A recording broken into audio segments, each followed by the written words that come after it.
My name is Cora. I'm 14 years old, living with my parents and younger sister in a quiet little town on the outskirts of Oregon. I always thought that if I worked hard, stayed quiet, and relied on myself, eventually I would be acknowledged. But on my 14th birthday, in a room full of relatives, just after I blew out the candles and was still holding a slice of cake, my mother stood up, raised a glass of red wine, and smiled as though she were offering a blessing to someone. Cora will be sent to a military boarding school because she doesn't know how to be a good sister. And to give Emily the best preparation for her future, all of Cora's savings will be transferred to her.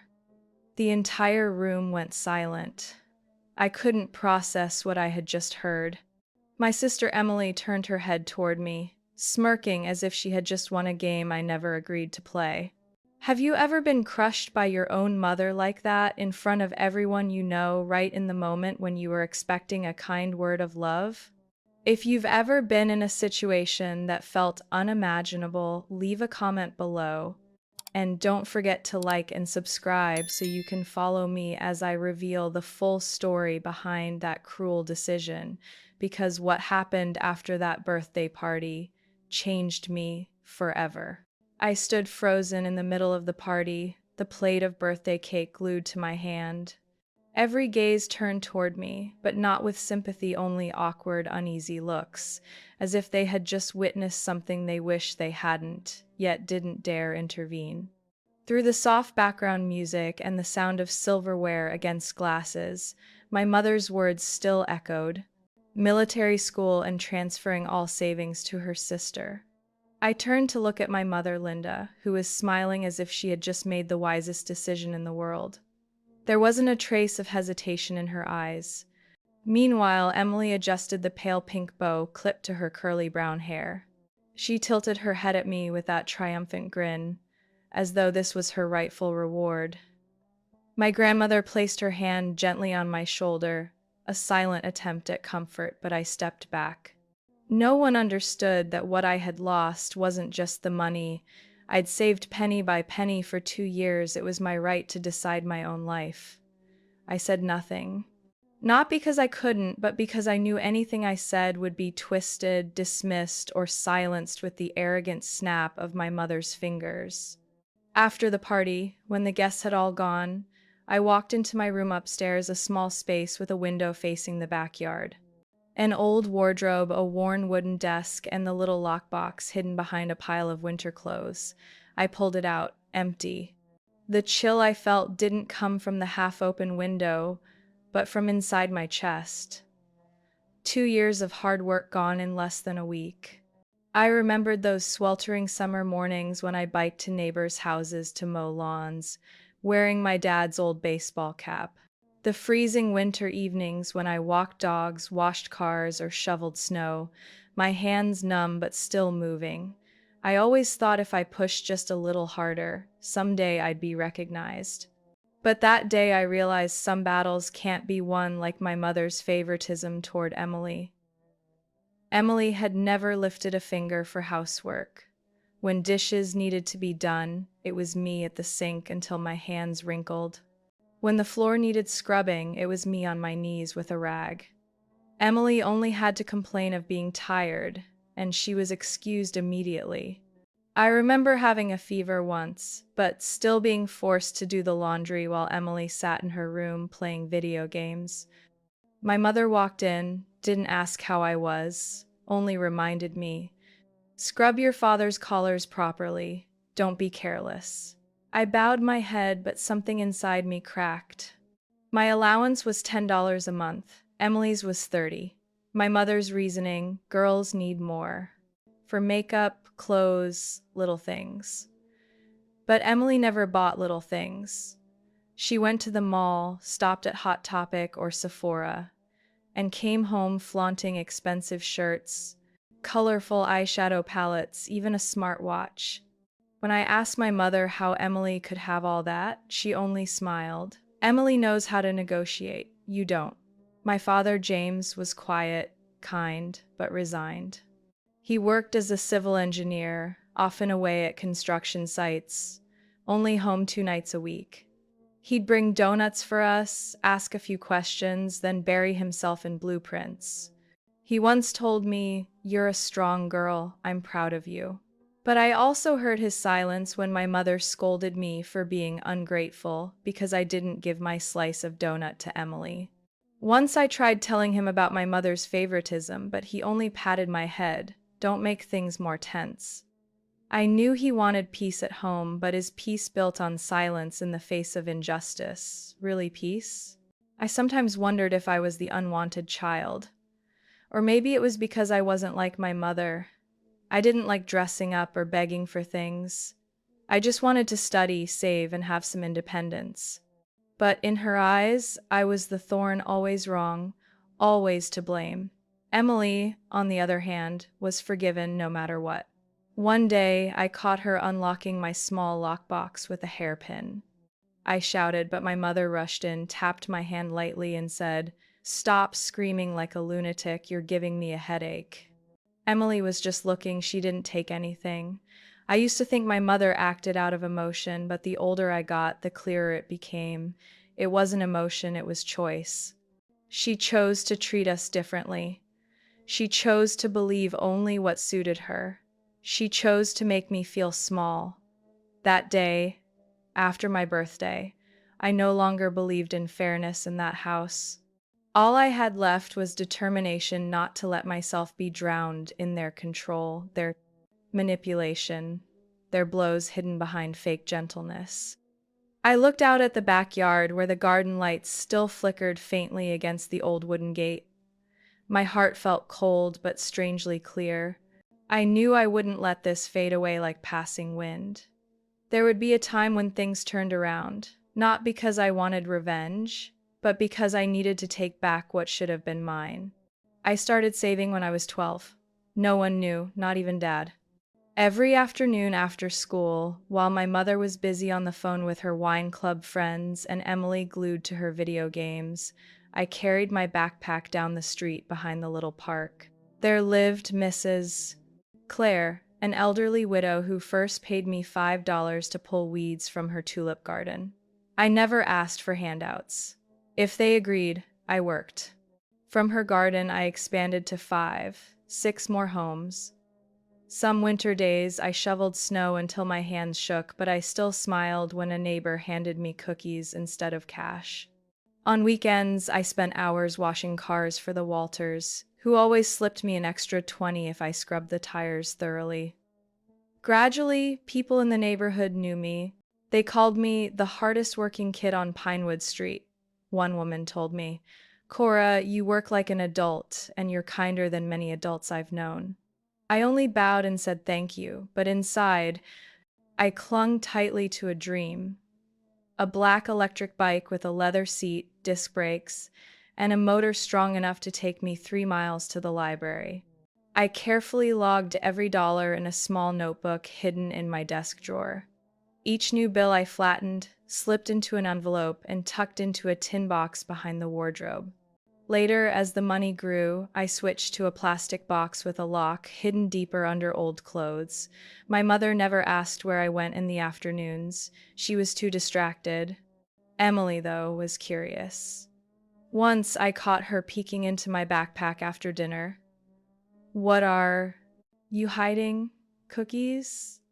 I pressed my lips together, pulled it away. "Nothing," I said flatly, then went upstairs. After that, I was more careful. But soon, small bills started disappearing. At first, just a couple of 5s, then 10s. I compared my notebook to what was left. Once I thought I had miscounted. But when it kept happening, I knew. "Emily," I asked one evening at dinner, "did you take money from my box?"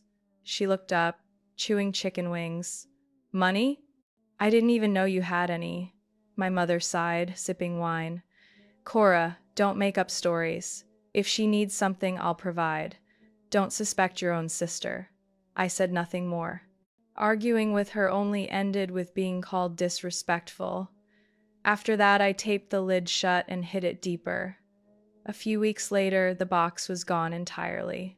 I tore apart my room, lifted the mattress, checked behind the curtains. Nothing. I walked downstairs and saw Emily painting her nails with a brand new lavender polish. The silver box in my closet, where is it? I asked calmly.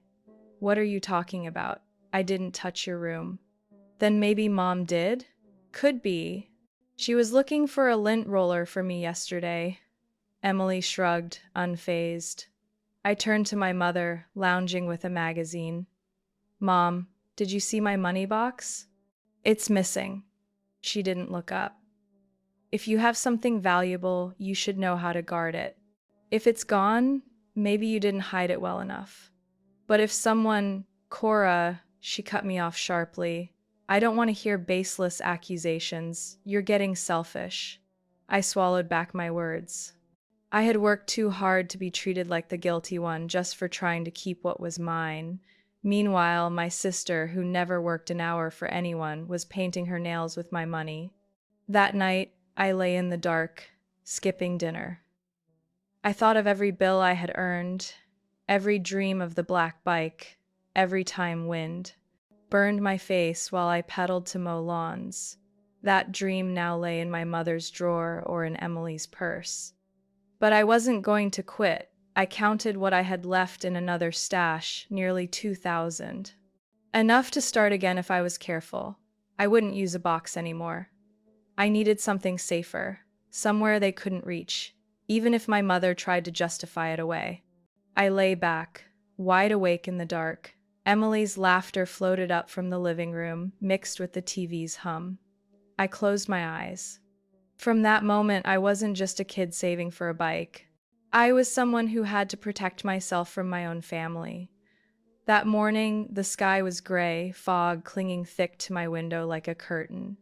I opened the safe in my closet to check my cash before heading to the Jenkins yard job. My fingers tapped the code 4962 slowly, unease pressing in. The door opened silently. Empty space stared back at me. Missing. Plain as day. I counted. I kept records. Just yesterday morning, there were $2,130. Now there are only $1,630. $500 doesn't just vanish. I sank onto the bed, opened my little notebook, and compared each line of numbers. No mistake. Every time I had carefully added and subtracted. I never forgot.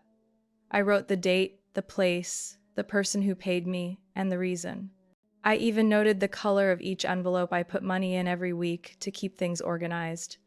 No one else knew the safe's code, and I never forgot to lock it after using it. My feet were icy even though I had socks on. Sweat trickled down my neck. In my mind, one image stood out. Emily.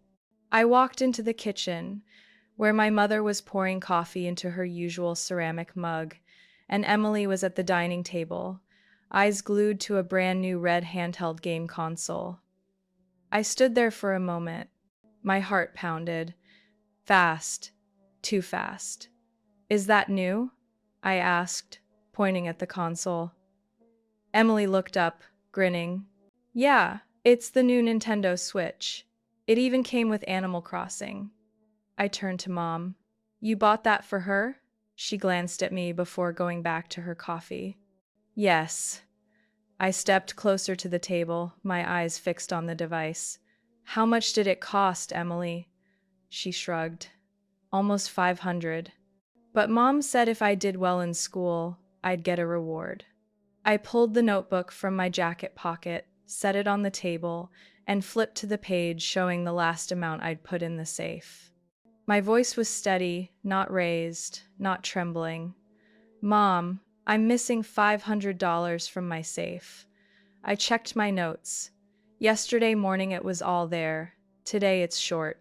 I never gave the code to anyone. Yet, Emily just happens to have a $500 game console. Mom set her cup down, exhaling like I'd interrupted her with nonsense. Cora, what are you implying? I told you I bought it for her, but you told me this month the budget was too tight to buy new school shoes. How could you spend $500 on a game console? Her tone hardened, sharp as steel. Are you interrogating me? I just want to understand why the money I worked 2 years to save vanished at the exact time Emily got that console. And why you think it's okay to take it? Emily snapped. I didn't take it. Mom bought it for me. I turned to her. So Mom took the money from my safe and handed it to you? Emily looked at Mom. Mom looked at me, her face reddening with anger. Cora, she said, don't start your detective novel routine here. It's only a few $100s. You're acting like the whole family owes you a fortune. A few $100s? I almost couldn't believe what I was hearing. Do you know how many summer mornings I got up at 6 a.m. to mow lawns? Do you know how many times I washed cars in freezing cold until the skin on my hands cracked? She shot up from her chair, hands on her hips. You're being disrespectful. No, I'm demanding the return of what I earned. Her hand rose, then froze midair. Keep this up, Cora. You're selfish, petty, not fit to be a big sister. I just don't want to be robbed by my own family. Emily hissed through her teeth. You're saying I'm a thief. I turned to her. If you didn't take it, then prove it. Or return it. Mom spat each word. I said I bought it. If you don't believe me, go ask your father. Oh, that's right, he never sides with me because you always play the poor little victim when he comes home. Something cracked in my chest. Not anger, disappointment, heavy and cold as stone. I stepped back, picked up my notebook, and walked upstairs without another word. My hand was on the doorknob when Mom shouted after me. You're grounded for 2 weeks for your insolence. And don't expect a single cent of allowance this month. I didn't look back. The door shut behind me, but Emily's smug laughter seeped through the wall. I sat on my bed, opened the notebook, and wrote a new entry. May 12th, lost $500. Mom denied it. Emily laughed. I underlined, laughed, 3 times. Not for emphasis. To remember. They wanted my silence. They thought I'd accept it like always. But what they couldn't take was my memory and my preparation for next time. That evening, when the front door creaked open and familiar footsteps crossed the wooden floor, I stayed curled up in my room. Every sound from the kitchen below was sharp in my ears. The scrape of a chair, Emily's giggle, the thud of a cup on the table. It all played like a play I'd heard too many times but never dared interrupt. Quietly, I dialed Dad. My words on the voicemail were choked. Dad, please come home soon. I don't want to lose anything else. I didn't expect a reply right away. Dad was always busy. His calls usually came late at night while I was bent over homework, under the dim desk lamp. But less than an hour later, the phone rang. When his name flashed on the screen, I couldn't hold back my tears. What's going on, Cora? His voice was low, heavy with concern, as if he'd sensed something was wrong before I even spoke. I lost $500 from my safe. Emily has a new game console worth that much. Mom said she bought it, but I'm sure that's not true. There was silence on the line, then Dad spoke slowly. Do you still have your notebook? Yes, every dollar recorded. Keep it. Don't argue with your mother. I'll handle this. I nodded, though he couldn't see. The next morning, Dad came home earlier than usual. He didn't hug me or ask questions. He just looked at me a long time, his eyes stern but restrained. He called Emily into the living room. I stood at the upstairs railing watching like an unwilling witness to my own pain. Emily, I'll ask once, his voice calm but cold. Did you take money from your sister's safe? Emily looked down, lips pressed tight. Mom sat beside her, hands clasped, eyes fixed straight ahead. I didn't take it. Dad was silent. Then he set my notebook on the table. Your sister kept detailed notes, dates, amounts, where it was stored. Right before you got your console, 500 disappeared. No one but you and your mother entered that room last week. Emily's face tightened. Then the tears came, sudden and loud. I didn't mean to. I gripped the railing. I just wanted a console like the other kids. Mom said if Cora didn't give me money, she'd handle it. The room went dead quiet. Dad turned to Mom. Linda, did you really take Cora's savings to spoil her? Mom smirked. Come on, James. Just a few $100s. Don't blow it out of proportion. She'll earn it back. Dad's voice grew hoarse. You're teaching her to steal, Linda. She shot up. Don't exaggerate. She's your daughter. She just needs love. And Cora, she should learn to share. Sharing is voluntary. This was theft. Mom's fist clenched, but she said no more. Dad looked at Emily, then let out a long breath. You'll return the money to your sister. And no electronics for 2 weeks. Emily shrieked. I hate you. You always take her side. I'm nothing in this house. Mom pulled her close. It's okay, sweetheart. I'm still here. Dad looked up at me. His eyes held no blame, no softness either. Just a small nod, an unspoken promise. That night, after things quieted down, Dad called me into the garage. Under the warm yellow light, he set a silver-gray lockbox with a digital code panel on the workbench. A safe. Small, sturdy, impact-resistant. You set the code. No one else knows it. I touched its cool surface, feeling like I was holding a piece of my dignity. Thank you, Dad.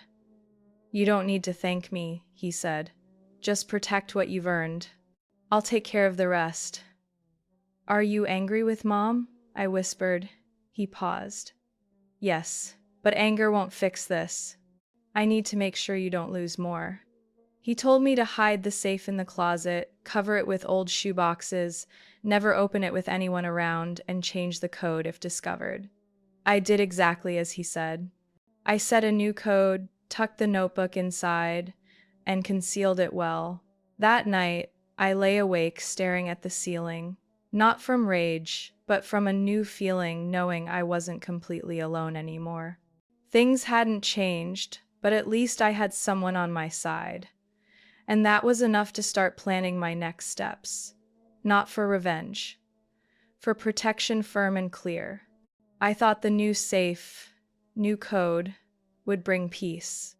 But I underestimated Emily's jealousy and Mom's unconditional cover.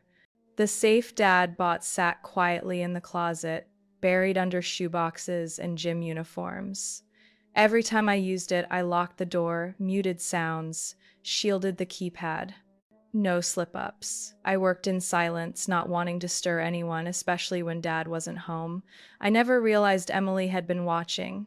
She lingered in the hallway, even peeked through the crack of my door as I turned the code. Once I glimpsed a shadow in the mirror just after shutting the safe, but when I opened the door, the hall was empty. That silent surveillance made me wary, but I didn't see how fast her resentment was building. On a Sunday morning, I left early to walk the Coleman's dog at the end of the street. The sun was mild, the breeze carrying the damp scent of maple trees. When I returned, my window was wide open, curtains flapping wildly, my chest clenched tight. I rushed inside, past the living room. Mom sat cross-legged with a wine glass in hand, flipping a magazine, though it was only 10 a.m. Cora, she snapped as I sprinted upstairs. You didn't take your shoes off. I ignored her. My bedroom door was wide open, shards of glass across the floor. I froze. The safe over 10 pounds was gone from its hiding place. A trail of dust dragged from the closet to the window ledge. When I looked out into the backyard, my heart dropped. The safe lay shattered across the grass, its door torn off, money scattered everywhere, crumpled $1 bills, 20s fluttering in the wind, some stuck in the wet dirt. The lid was bent and twisted, lying near the brick wall. Emily stood in the middle of the yard, hands on her hips, her face flushed red. If you won't give it to me, I'll take it myself, she screamed when she saw me. You hoard money like it's some national treasure, and I have nothing. I ran down to the yard, trying to pick up every bill, my chest aching like it was being cut open. Some were torn, others soaked from the sprinkler water, I didn't know what to do. First, gather the bills, stay calm, or call Dad. Just then, the side gate creaked open. Mr. Green, our next-door neighbor, stood there wide-eyed. What on earth happened, Cora? I heard glass break and saw something crash into the yard. Before I could answer, a police cruiser pulled up, stopping when they saw us clustered in the mess. A young officer stepped out tall, steady, his hand resting lightly near the flashlight on his belt. "Good morning," he said. "We got a call from a passerby reporting a possible burglary or property damage. Is anyone in danger here?" I hadn't even opened my mouth before Mom walked out of the house in her floor-length nightgown, still holding a glass of wine. "Nothing serious, officer. Just my daughter." She looked at me, then cast a glance at Emily, who was putting on a pitiful cry. She accidentally dropped a box. "Kids, always making a mess." I straightened, clutching the damp bills in my hands. "I didn't drop it," I said firmly, my voice low but clear. "My sister threw my safe out the window because she couldn't open it. Inside was money I've been working to save for 2 years." The officer looked at me, then at Emily, who dropped her head, mumbling incoherently. Mom stepped in front of me, blocking his view. "Cora's a bit dramatic. She guards her money like it's buried treasure, never willing to share with her sister. Just a few bills, nothing worth this fuss." "It's $2,000, I said, enunciating each word. "I earned it all myself and recorded every cent. No one has the right to take it." The officer scanned the scene, then pulled out a notepad. "Since there's property damage and minors involved, I'll need to file a report. If you want to handle this as a family matter, I suggest you keep things under control." Mr. Green spoke up. "I'll testify. I saw that girl hurl the heavy box straight out the window into the backyard." "Nearly hit me," Mom snapped. "Why are you meddling in kids' business?" "Kids' business?" Mr. Green tilted his head. "Teaching your child to control her temper is what you call kids' business." The officer slid a form across for Mom to sign. "We'll keep a record of this. If there's a repeat offense or greater damage, it'll have to be handled formally." After the police left, I stayed kneeling in the grass, gathering the damp bills. Emily had already run inside.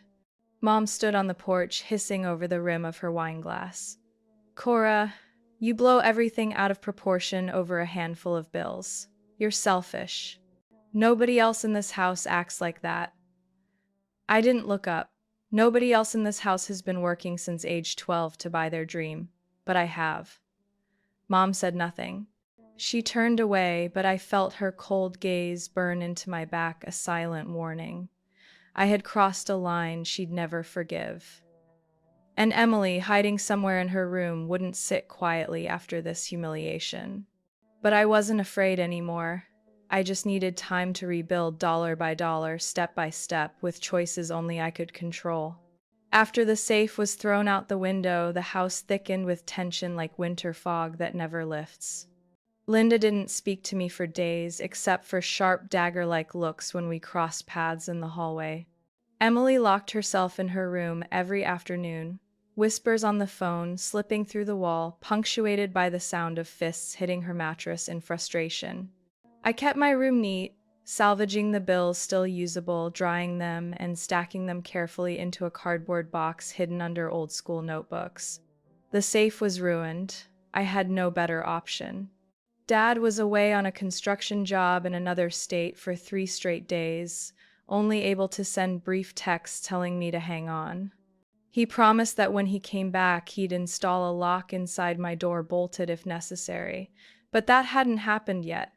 It was in that silence, when I thought things might calm down, that Mom began a new plan. While cleaning the backyard, I found a pamphlet beneath the wooden table where she usually drank wine each afternoon. Cream-colored, folded in thirds, edges creased, but the print still clear. Street Remington Military Academy, Discipline, Honor, and Leadership. I flipped through quickly. Tuition charts, training schedules, physical requirements, and a bold line, minimum boarding period, 6 months, no home visits during the first term. At the bottom was the registration section. Next to student name was written in blue ink, Cora Delaney. I froze. My finger slid down to the signature lines. First line, parent divided by guardian 1, signed Linda Delaney. Second line, parent divided by guardian 2, signed in black ink, shaky and misshapen, James with a long, unnatural tail stroke. I didn't need a handwriting expert to see it wasn't Dad's signature. His was always steady, clear curves, the J taller than usual, the S at the end curling softly like a question mark. This scrawl was stiff, jagged, like someone guessing at shapes they didn't quite remember. Glancing around, I saw Mom in the kitchen, her voice drifting out, light as wine, laughing into the phone. I refolded the paper, slid it back into the pile of scrap under the table, and hurried to my room. Behind a locked door, I took photos of every page. One line in the consent form caught in my throat. I agree for my child to undergo training under strict rules, with no phone use and no personal contact during the first 6 months. I sat on my bed, heart pounding like I'd just sprinted laps in gym class. Mom didn't just want me out of the house. She wanted me erased out of reach, like I was nothing but a burden. Flipping through the photos, I saw a date corrected in red pen, rushed and messy. The medical information was blank. She probably planned to fill it later. I pulled up the school's website on my old computer.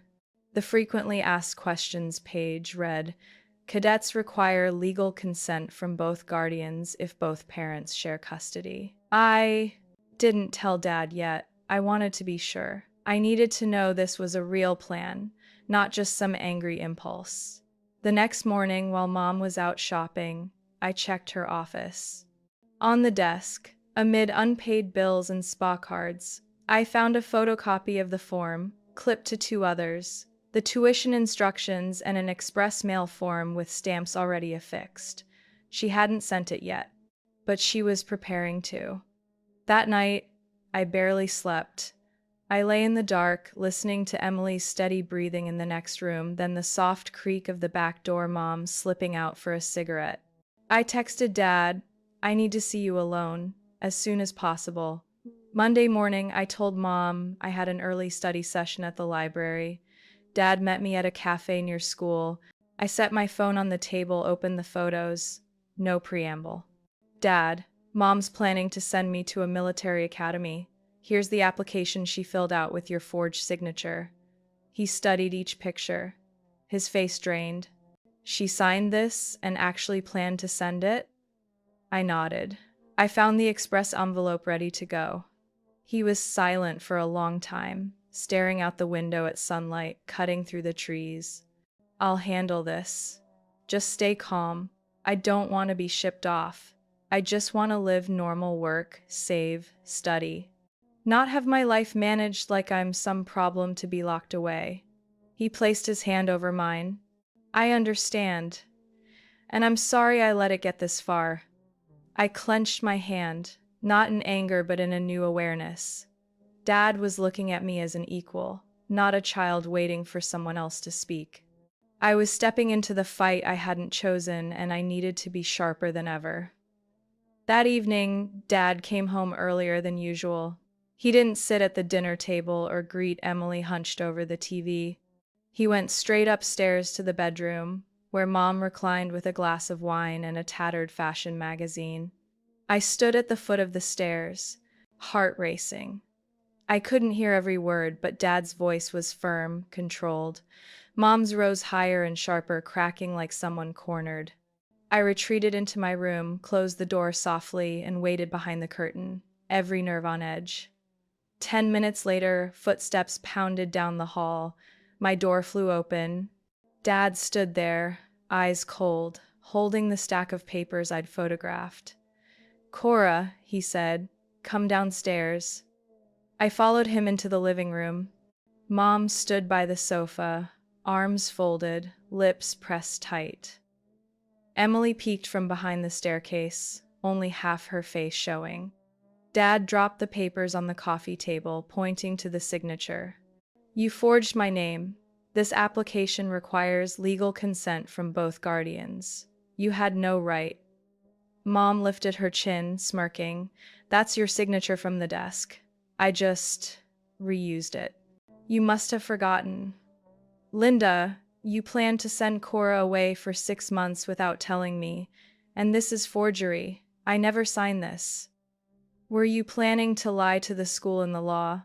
You're blowing it out of proportion, she snapped, all over a stubborn, selfish, vindictive child. I stood my ground, eyes locked on her. I just want to live by what I've earned. No one has the right to ship me off because I won't let them take everything. Mom hissed. This girl faked papers just to accuse her own mother. What do you want, Cora? To turn the whole family against me? To drag me into court? Dad straightened. Linda, how far have you fallen? You say Cora made this up, then where did this form come from? Your handwriting is still on the desk. And the express envelope already filled out, sitting in your office. Explain that. She fell silent. Emily bolted upstairs, slamming her door. The living room sank into heavy stillness. I expected Mom to explode, but instead she slumped into the chair, eyes fixed on the closed window. Her hand trembled, wine spilling onto the table. Dad went to the fridge, opened the bottom drawer, and pulled out a folder, unpaid bills tumbling out. I didn't know how long he'd been collecting them. You've got 3 credit cards over the limit. You even opened a new account under my name 2 months ago. Another forged signature. Did you think I wouldn't find out? Mom snapped her head toward him. You've been snooping through my things? No. The bank called when a new card appeared under my name without my request. Mom said nothing. Dad unlocked his phone and held out a screenshot of a short text from an unknown number. I'll be in California this weekend. Don't let your daughter find out. He turned the phone toward her. Is there anything else you haven't told me, Linda? She shot to her feet, her eyes no longer sharp but frantic. You've been spying on me? No. But Cora isn't the only one in this house you've betrayed.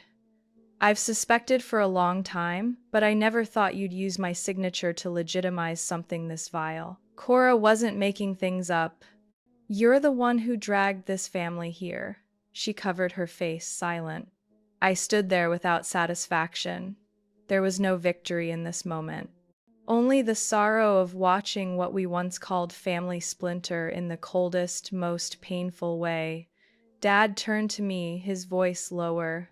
I'll handle this. You don't need to worry about that enrollment form anymore. No one can send you anywhere without my signature. I nodded. In that instant, I didn't feel like a child needing protection. I stood between 2 adults, one bent on control, the other trying to repair what was broken, and I understood if I didn't build my own walls, no one else could. But at least, this time, I wasn't alone. Mom climbed the stairs slowly. When she passed me, she paused, her eyes not angry anymore, but drained, weary. You think you're clever, don't you, Cora?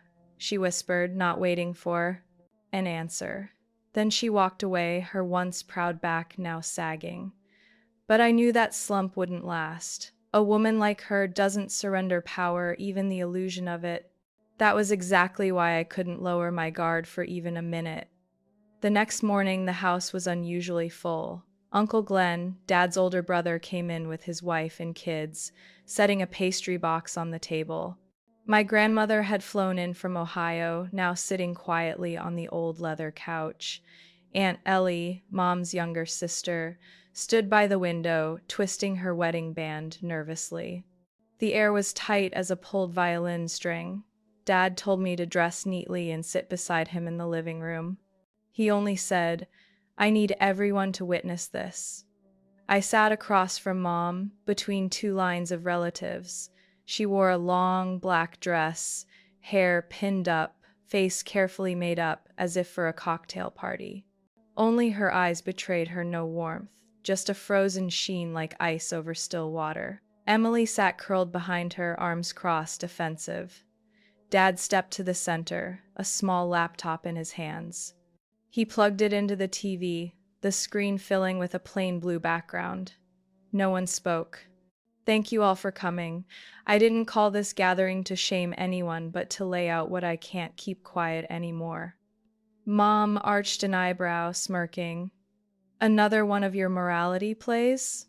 Dad didn't respond. He opened a video file. The screen showed our kitchen, captured from a high corner near the cabinet. No one in the family knew there were cameras. Neither did I until Dad explained he had no choice but to keep proof, since words weren't enough anymore. The footage showed Mom entering the kitchen near midnight. The fridge light cast a dim glow on her face. She opened a drawer, pulled out a stack of papers, flipped through, then sat at the table and wrote on the form. I recognized it instantly.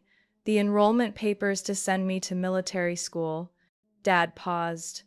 Switched to another clip. Mom, opening my wallet, slipping out two $50 bills, tucking them into her dress pocket, then leaving as if nothing had happened. Silence filled the room. Every breath sounded heavy. Aunt Ellie stood abruptly, her voice shaking. You actually did this? You forged James's name? You stole from your own daughter? My God, what are you doing? Mom leapt up. No one has the right to interrogate me in my own house. She turned on Dad, her pitch rising. How dare you, James? Planting cameras to spy on your wife. You're trying to paint me as a traitor in front of everyone. I don't have to do anything, Dad said calmly. The truth speaks for itself. I looked at her. She looked back. That gaze was familiar, not shame, but rage pressed down, ready to explode. Then suddenly she lunged toward me, hand raised. Cora, you're destroying this family over a few lousy dollars. Before I could react, Dad stepped between us. Stop. A mother who would strike her child in front of the whole family. After this evidence, what's left to hide? Her hand dropped, but her eyes stayed locked on me, burning. She made all this up. She provokes me, defies me, pushes me to the edge. Aunt Ellie's voice cut sharper than usual. You can't say that. She's the most decent soul in this house. You're sinking yourself, no one else island. Grandma coughed softly. Linda, I stayed silent thinking you were raising those girls. But today I see the truth. No real mother treats her children the way you have. Emily suddenly spoke. Her voice trembled, but her words were clear. Mom told me to do it so Cora would disappear forever. The room froze. Dad turned. What did you say? Emily lowered her head, fists clutching her shirt. She said, if Cora wasn't home, everything would be easier. I just did what she told me. Shut up, Emily, Mom screamed. Dad's eyes weighed heavy on her.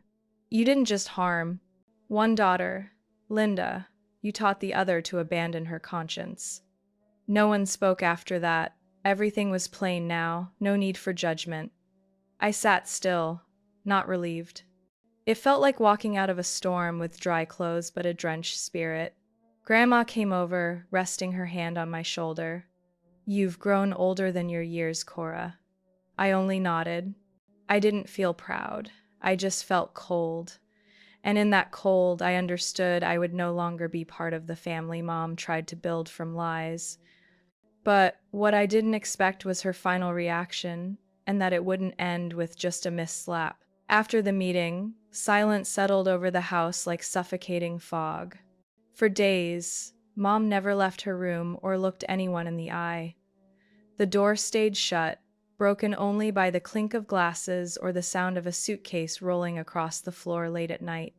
Emily vanished from sight, appearing only briefly in the kitchen for food before scurrying back upstairs. Dad nearly lived in his office, on the phone for hours, papers stacked high, a thick brown envelope locked in the drawer. One afternoon, while I was cleaning the living room windows, he called me into his office. Cora, sit down, he said, his tone deep but steady. I sat across from him, my eyes on the pile of files. He slid a thick packet across the desk, the cover stamped clearly. Emergency divorce petition. James Delaney and Linda Delaney. I wasn't surprised. What stole my breath for a moment was how quickly he had moved. I filed this morning. My attorney is Peter Hall, very thorough and careful. He has all the evidence from the forged school application to the video of her taking your money to the recording of her telling Emily what she did. I looked up. You have a recording? He nodded. When you told me she said that about making you disappear, I couldn't ignore it. I installed a small recorder behind the picture frame in the dining room. Everything's saved. I bit my lip, feeling spun in a silent storm. Not joy, not pain, just the sense that my world had shifted into something unfamiliar. Cora, Dad continued, you may have to testify if the divorce goes to trial. I'm sorry you're living this at an age when you should only be worried about homework and friends. I didn't answer right away. After a moment I asked, what about Emily? He sighed. She's young but old enough to know.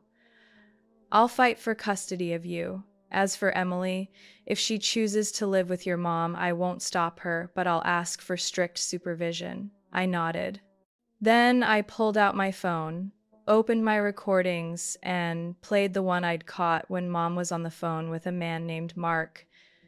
I still remembered that moment walking past the hallway, hearing her voice low behind the bedroom door. You don't have to worry. I'm still sending money every week. James is buried in work, and the girl, she's too busy resenting me to notice. Her voice clipped, then softened oddly. Mark, I told you. I'll have everything sorted. The house in Santa Rosa is still waiting. Don't doubt me. I hadn't needed to guess. My hand shook as I pressed record.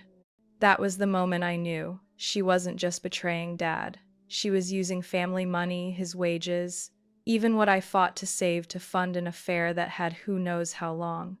Dad listened to the entire clip. His face blank, but his grip on the phone so tight his knuckles turned white. Do you have backups? They're all on Google Drive. Password protected. Good, he said hoarsely, nodding. A week later, Dad's lawyer officially filed in court. Mom received the summons, skimmed the pages, then tossed them onto the table with a bitter laugh. You want a divorce? Fine, but I won't leave empty-handed. Don't think I'll go quietly. Dad didn't respond. He only said, leave with dignity, Linda. Otherwise, everything will come out. I knew he wasn't bluffing. In his locked folder were bank statements showing at least 4 transfers to an account under the name Mark S. Brennan, Mom's old college boyfriend. She used to tell me he'd left her for a wealthy woman in California.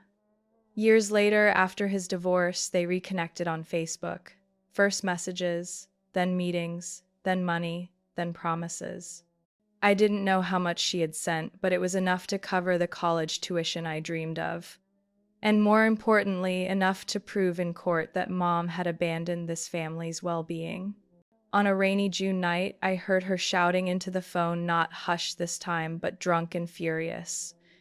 Mark, you said you'd transfer it back last week. I'm cornered here. James knows everything. The girl knows everything. Don't you dare disappear on me. I lay on my bed, unable to close my eyes. I wasn't angry anymore. I just felt empty. The days I had spent trying to hold everything together had, in the end, been the very days my mother was quietly tearing it all apart from the inside. But what I held on to was the truth. And in a house waiting to be divided, the truth was the only thing I could still trust. The trial didn't last as long as everyone expected. Even though my mother hired her own attorney and cited every excuse from domestic conflict to being provoked by her daughter, the evidence Dad presented spoke louder than any defense. Dad's lawyer laid out every detail with precision. The forged documents, the footage from the kitchen camera, the recorded phone calls between Mom and Mark, the bank transfers, and the credit card statements in both names that only one person had used. Each piece of evidence landed like a heavy brick, building a wall between reason and damage. I was called to testify in a closed hearing, with my legal guardian, my father, sitting beside me. I told everything, not embellished, not colored with emotion, just the truth. In a steady voice, I recounted what I had witnessed: the false accusations, the money stolen, the threats, the forced silence. I also repeated what Emily had blurted out during the family meeting, that Mom told her to help me disappear.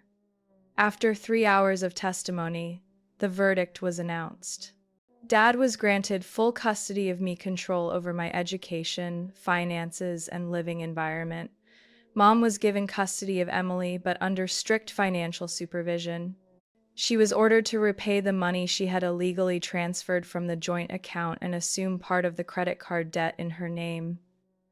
I didn't look at her when the judgment was read. Not out of hatred, just because there was nothing left to look back at. Emily sat by her side, eyes red but dry. As we left the courtroom, she turned her head toward me but said nothing. Her eyes were different, not the usual mocking stare, but something mixed between confusion and loss. I didn't expect her to understand it all.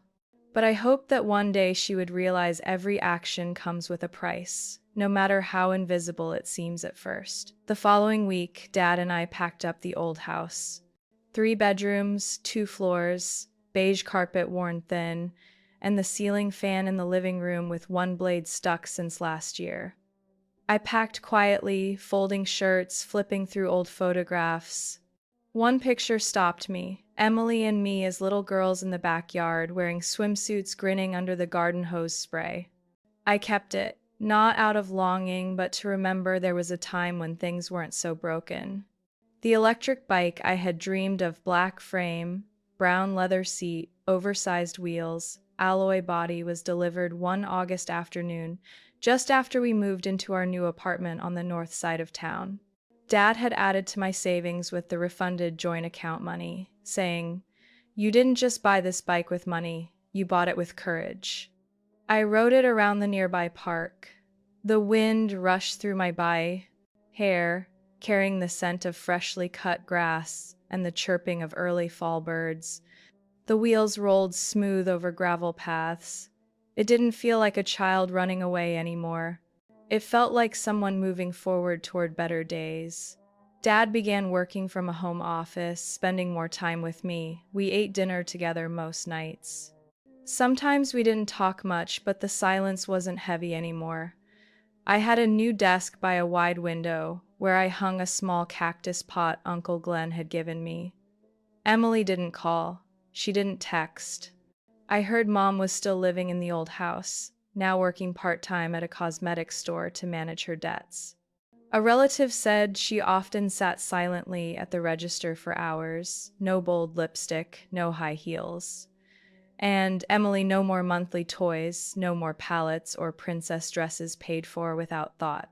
I didn't feel triumphant, but I believe the truth has its own way of putting people back where they belong. On the morning we left the old house, I stood on the porch for a few minutes. The sky was clear, sunlight soft, distant traffic humming. I looked up at the second floor, where my room once was. The dark wooden door was half closed, still marked by the scratch Mom had left when she'd tried to kick it open in anger. I didn't feel bitterness there anymore, just lightness, like shrugging off a heavy cloak I had worn too long. Dad placed a hand on my shoulder. "Ready?" I turned to him and nodded. We drove off, turning onto the main road, leaving behind the years I thought would haunt me forever. But it turned out what I needed wasn't to run from the past, it was to walk straight through it, to prove I was strong enough not to be held by it. I don't think my journey was anything extraordinary. I was just a 14-year-old girl, dismissed in her own home, hiding pennies in old coat pockets, called selfish for refusing to stay silent. But the truth always finds a voice, even when it comes from the quietest person in the room. Family isn't always the place you're born into. It's the place where you're treated fairly, where people look at you with respect, not as a burden to be erased. I lost the version of family I once thought I had, but I found something else: freedom, dignity, and a father who always stepped toward me when I needed him. And what about you? Have you ever been belittled, betrayed, or forced into silence in your own home? If it were you, what would you have done differently? I'd like to hear your voice because maybe, somewhere in those words, someone else will find their courage. Leave a comment below to share your story or your thoughts on mine. And if you feel this is a place where truths can be spoken softly but firmly, don't forget to follow the channel. There are so many more stories of crossroads, of hurt, and of healing in family life waiting to be told.